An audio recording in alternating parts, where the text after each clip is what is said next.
सदन की देशवासियों की मांग है कि विदेश को वापस छिलवाने के लिए सरकार हस्तक्षेप करे। मोदी जी। श्री हनुमान बेनीवाल। हाँ, नहीं, अच्छा बोलूँगा। सभापति महोदय, सबसे पहले तो सदन में आज वित्त विधेयक पर जो चर्चा हो रही है उसमें मुझे बोलने का आपने अवसर दिया। आप तो एक एक घंटा बोलते हो, 2-5 मिनट का नंबर आता है ना। महोदय, पक्ष विपक्ष के साथियों ने कई बिंदुओं पर अपनी बात कही। वित्त मंत्रालय की कार्यशैली और इसके विभिन्न पहलुओं में कमी पर सदन को गंभीरता से विचार करने की आवश्यकता है। सभापति महोदय, इसलिए भी महत्वपूर्ण ये बात क्योंकि वित्त मंत्रालय देश की आर्थिक नीतियों और योजनाओं का संचालन करता है और इसकी कार्यकुशलता का सीधा प्रभाव देश की आर्थिक स्थिति पर पड़ता है। सभापति महोदय, वित्त मंत्री जी ने इस बजट के अंदर कहा कि नए टैक्स रिजीम के तहत अब 7 लाख रुपए तक की इनकम पर कोई टैक्स नहीं लगेगा, यानी कि टैक्स रिबेट को बढ़ा दिया। इससे पहले 5 लाख रुपए तक मिलती थी, अब 7 लाख तो कर दिया, लेकिन वो इनकम यदि 7 लाख से 1 रुपया भी अधिक है तो कितना टैक्स देना पड़ेगा, और कैपिटल गेन इनकम में 7 लाख तक वाले को भी टैक्स देना पड़ेगा। ऐसे में आप स्पष्ट करें क्या कि सच्चाई क्या है, क्या आप केवल गुमराह करें। मेरी मांग है कि 7 लाख से बढ़ा के इसको 10 लाख किया जाए। सब महंगाई की मार आज पूरा देश झेल रहा है, आम आदमी झेल रहा है। जिस तरह बच्चों को पढ़ाना, घर चलाना, घर के बड़े बुजुर्गों की दवा इलाज के लिए बचाना नामुमकिन है। मेरी मांग है कि पेट्रोल, डीजल और घरेलू गैस की कीमतों को जनहित में तत्काल कम किया जाए ताकि महंगाई भी कम और महंगाई कम करने के अन्य ठोस उपाय किए जाए। ओपीएस की बहुत पुरानी मांग है इस देश की। मैं मांग करता हूँ कि देश में केंद्रीय कार्मिक पैरामिलिट्री के जवान लगातार ओल्ड पेंशन स्कीम को फिर से लागू करने की मांग कर रहे हैं। मेरी मांग है ओपीएस पुनः लागू की जाए। जीएसटी, ट्रैक्टर सहित अन्य कृषि उपकरणों को जीएसटी मुक्त किया जाए। एमएसपी पर कानून बनाते हुए किसान की पूर्ण उपज एमएसपी खरीदने का प्रावधान, जब किसान आंदोलन चला आपकी सरकार ने आश्वस्त किया था कि अब की बार हम एमएसपी पर खरीद का कानून बनाएंगे और ये निश्चित रूप से आपको बनाना चाहिए। हमने इसलिए एनडीए छोड़ी जब किसानों का आंदोलन, पहले हम उधर ही बैठते थे। सभापति महोदय, किसान कर्ज माफी 16 लाख करोड़ रुपए का कर्जा धन्ना सेठों का माफ किया पिछले सालों के अंदर। मैं मांग करता हूं कि किसानों का तो 15-16 लाख करोड़ का कर्ज है देश के अंदर विभिन्न राज्यों में, वो तमाम कर्ज माफी की जाए, नया इसका रोडमैप बने। खनन के अंदर समझ देश की खनिज नीतियों में बदलाव की जरूरत है। मेरे संसदीय क्षेत्र प्रदेश के अंदर लाइमस्टोन प्रचुर मात्रा के अंदर है। किसानों को उनकी खातेदारी में खनन के लिए छोटे पट्टे दिए जाए और बजरी के लिए भी खातेदारी भूमि में भूमि मालिक को ही छोटे पट्टे देने का प्रावधान बनाया जाए ताकि माइनिंग माफिया ऊपर लगाम लग सके। पशुपालन, राजस्थान में 3 वर्ष से कम उम्र के बछड़ों पे जो विश्व के अंदर सबसे प्रसिद्ध मेरे हमारे नागौरी नस्ल के बैल बछड़े जो विश्व प्रसिद्ध है, लेकिन धीरे धीरे खोते जा रहे हैं वो, क्योंकि सरकार किसी तरह का प्रोत्साहन नहीं दे रही है।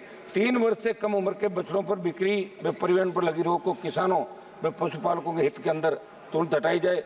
पशुओं में होने वाली वायरस जनित बीमारियों की जांच के लिए राजस्थान में एक राष्ट्रीय स्तर की लैब शुरू की जाए। मेरे संसदीय क्षेत्र नागौर में राष्ट्रीय स्तर का डेयरी अनुसंधान केंद्र स्वीकृत किया जाए। सभापति महोदय, स्वास्थ्य को लेकर स्वास्थ्य मंत्रालय की डिमांड पर भी माननीय सदस्यों ने चिंता जाहिर करी थी। देश में स्वास्थ्य सेवाओं को सुदृढ़ करने के लिए जितने बजट की आवश्यकता थी उस आवश्यकता से 73% बजट कम बजट दिया गया।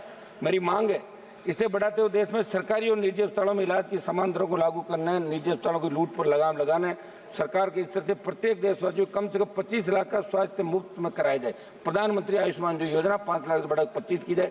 जोधपुर स्थित एम्स में विभिन्न प्रशासनिक पदों पर चयनित लोगों को बिना किसी प्रशासनिक अनुभव के डेपुटेशन पर लगा रखा है। मेरी मांग है ऐसे पदों पर स्थायी नियुक्तियां अयोग्यता के आधार पर की जाए। पूर्व में निजी कंपनी के सॉफ्टवेयर और सर्वर किराए पर लेकर जो भ्रष्टाचार हम जोधपुर में किया गया उसकी जांच करवाई जाए। नागौर में बन रही सरकारी मेडिकल कॉलेज को शीघ्रता से यूजी को प्रारंभ करने के लिए एनएमसी से मान्यता दिलाई जाए। सभापति महोदय, बिहार और आंध्रा को विशेष पैकेज दिया, उसका हमने स्वागत किया। मैं मांग करता हूँ कि राजस्थान की विपरीत भौगोलिक परिस्थितियों को देखते हुए विशेष आर्थिक पैकेज राजस्थान को दिया जाए। रेलवे के अंदर बीकानेर से नागौर होते हुए दिल्ली जाने वाली हमारी सराय रोहिला एक्सप्रेस ट्रेन का संचालन नियमित करते हैं तो इसका नाम गोरक्षक वीर तेजाजी महाराज के नाम से किया जाए। कुचामन, नामा, मूंडवा तक खजवाड़म, देशवाल के छोटी खाटू आदि जनता की मांगों ट्रेनों का ठहराव स्वीकृत किया जाए। फलोदी नागौर तक नई रेल लाइन के सर्वे को जाहिल होते हुए डीडवा कुचामन तक बढ़ाया जाए। नोखा, बिदासर, लाडनू, सुजानगढ़ रेलवे लाइन के सर्वे पर कार्य किया जाए। सभापति महोदय, नागौर में केंद्रीय शुष्क कृषि विश्वविद्यालय जो बजट 2014-15 के अंदर घोषणा करी थी, तत्कालीन वित्त मंत्री जी ने राजस्थान में केंद्रीय कृषि विश्वविद्यालय की स्थापना करने की बात कही, लेकिन तत्कालीन राजस्थान सरकार की कमी के कारण वो बजट घोषणा क्रियान्वयन नहीं हो पाई। मेरी मांग है कि संसदीय क्षेत्र नागौर में केंद्रीय कृषि विश्वविद्यालय स्वीकृत किया जाए। किसान सम्मान निधि की तर्ज पे पशुपालक सम्मान निधि की जाए। देश में राष्ट्रीय राजमार्ग पर 983 टोल नाके, जिसमें सर्वाधिक मेरे राजस्थान में 142 टोल बूथ है, लेकिन टोल लेने के बावजूद सड़कों की बदहाल स्थिति है। जयपुर अजमेर के मध्य 4 से 5 घंटे लगते हैं। मेरी मांग है कि प्रदेश और देश को टोल मुक्त किया जाए। कुछ प्रमुख मांगे सभापति जी मैं रख देता हूँ। मेरे संसद से नागौर के खीमसर पर्वत डीडवाना नागौर जिले के मेड़ता में नए केंद्रीय विद्यालय जो स्वीकृत है, लंबित प्रस्ताव है, इनको जल्दी चालू कराया जाए। क्षेत्र के ही मकराना, जाहिलवेल, लाडनूपगढ़ मुख्य और नए केंद्रीय विद्यालयों के स्वीकृत प्रस्ताव केवी संघ के माध्यम से मंगवाया जाए। नागौर लोकसभा क्षेत्र में नागौर और डीडवाना कुचामन 2 जिले हैं। वर्तमान में कुचामन में नवोदय विद्यालय, परंतु नागौर में नवोदय स्कूल नहीं है। मेरी मांग है कि नागौर में नवोदय स्कूल खोला जाए। एक मिनट समाप्त कर रहा हूँ सर। डीडवाना अलग जिला बन गया तो वहाँ मेडिकल कॉलेज की स्थापना की जाए। मेरे संसदीय क्षेत्र राजस्थान की तमाम सरकारी स्कूल जर्जर स्कूली भवनों के साथ नए भवन बनाए, स्कूल में मरम्मत योग्य कमरों की व्यवस्था। सभापति महोदय एक मांग में करूंगा, एक मिनट लास्ट समाप्त कर रहा हूँ साहब। लास्ट मेरा निवेदन 30 सेकंड। मेरा निवेदन है कि आज सबने चिंता जाहिर की, पूरा देश आज देख रहा है, 140 करोड़ देशवासी।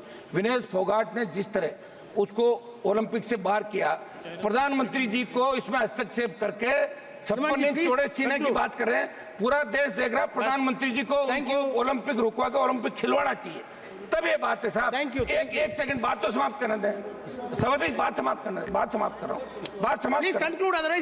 कर रहा हूँ साहब। लोगों ने आधा सेकंड फिनिश इट प्लीज।